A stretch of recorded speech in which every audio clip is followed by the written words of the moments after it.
تبارك الذي نزل الفرقان على عبده ليكون للعالمين نذيرا۔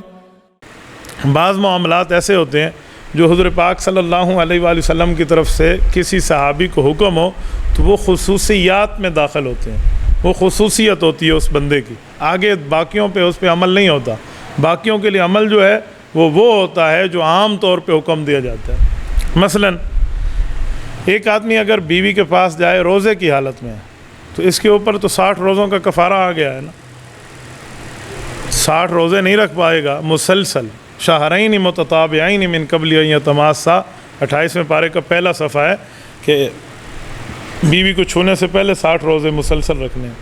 اس کی طاقت نہیں ہے تو 60 غلاموں کو کھانا کھلائے گا، اور ایک دن میں 2 وقت کا کھانا ہے تو یہ 60 غلام اس نے پورے کرنے ہیں۔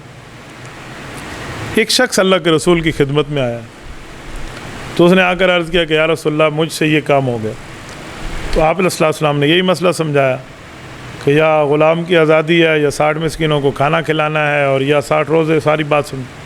تو اس نے عذر پیش کیا کہ تینوں کام مجھ سے نہیں ہو سکتے، چلو بھئی غریبوں کو جا کر کھانا کھلا دے۔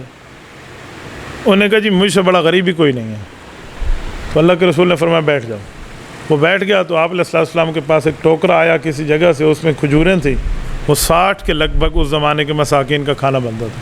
فرمایا یہ لے جا اور مساکین مدینہ کو کھلا دے۔ تو اس نے جاتے ہوئے عرض کیا کہ یا رسول اللہ مجھ سے بڑا تو اس مدینہ میں کوئی مسکین بھی نہیں ہے۔ تو حضور علیہ السلام نے فرمایا چل تو کھا لے اور اللہ رب العزت تجھے معاف فرمائے گا۔ اب کوئی بندہ اس حدیث سے یہ نقطہ نکالے کہ جی میں یہ کام بھی کروں گا اور اس کے بعد جو کھانا کھلانا ہوگا وہ بھی خود کھا لوں گا، تو یہ بات غلط۔ یہ اس کے لیے خصوصیت تھی اس صحابی کی، یہ عام حکم نہیں تھا۔ جب عام حکم نہیں ہے تو پھر ہر بندے نے اس پہ عمل بھی نہیں کرنا۔ تو اس طرح احادیث ہیں، آیات ہیں، کچھ مسائل ہیں، جب سامنے آتے ہیں پھر جا کر مسئلہ حل ہوتا ہے کہ بات ہے کیا۔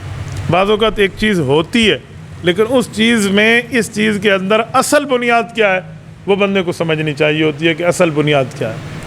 تھوڑا سا غور کر لینا تو بندے کو سمجھ آ جائے گا۔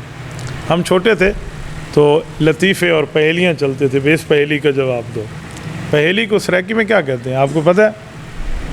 جی نہیں، پہیلی بجھارت، ٹھیک ہے۔ تو یہ کسی سے یعنی بتائے نا بھی بوجھو تو جانے جو کہتے ہیں۔ تو اس وقت پوچھتے تھے کہ ایک آپ کو اوزان آتے ہیں، کلو، 2 کلو، 4 کلو، 5 کلو؟ جی مجھے آتے ہیں۔ تو وہ پوچھتے تھے کہ یہ بتاؤ کہ اسلم کی ماں کے 4 بیٹے ہیں، پہلے بیٹے کا نام ہے کلو، دوسرے کا نام ہے آدھا کلو اور تیسرے کا نام ہے 1 پاؤ، چوتھے کا نام کیا ہے؟ تو سب کہتے جی آدھا پاؤ، کوئی کیا۔ حالانکہ تھوڑا سوچا جاتا تو چوتھے کا نام اسلم ہے، کیونکہ اسلم کی ماں کے 4 بیٹے ہیں نا، تو چوتھا اسلم ہوا۔ تو بعض اوقات سوال کے اندر جواب ہوتا ہے، جب سوال کے اندر جواب ہے تو ہم سوال کو نہیں سوچتے، اس وجہ سے پریشانی ہو جاتی ہے، تو اس پریشانی پر مسائل پیدا ہوتے ہیں۔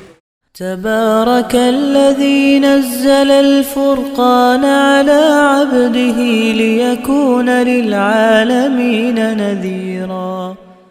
تبارك الذي نزل الفرقان على عبده ليكون للعالمين نذيرا۔